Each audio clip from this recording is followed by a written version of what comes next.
dans Les Garçons et Guillaume, à table, succès public phénoménal qui lui valut, en 2014, 5 Césars dont celui du meilleur premier film. Guillaume Gallienne tournait en dérision les taux homophobes d'une grande famille bourgeoise de droite, dont Guillaume, le personnage qu'il interprétait lui-même, fit les frais toute son enfance. Ses penchants pour le travestissement, son aversion pour les sports considérés comme virils, faisaient le désespoir de ses parents, qui lui infligeaient en retour les pires vexations.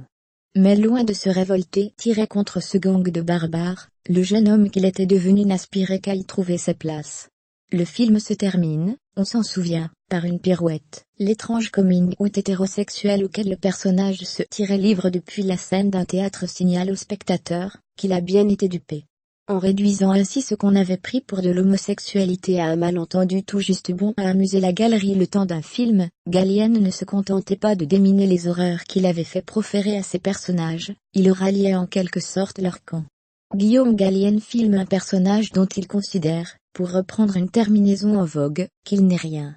Avec Marilyn, le comédien et réalisateur délaisse cette matière autobiographique malaxée jusqu'à la crampe pour s'essayer à un film plus noir, plus réaliste, et tenter de se libérer des conventions du théâtre.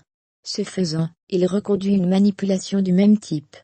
Sous prétexte de mettre en scène un conte de fées généreux, qui fasse passer sa jeune actrice, Adeline Dermy, de l'ombre à la lumière, Guillaume Gallienne filme un personnage dont il considère, pour reprendre une terminaison en vogue, qu'il n'est rien.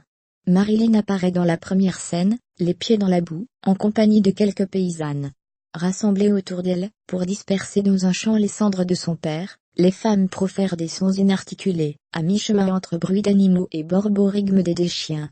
Voilà donc d'où vient Marilyn, d'un quart monde qu'elle laisse derrière elle dès la scène suivante, pour tenter sa chance comme actrice.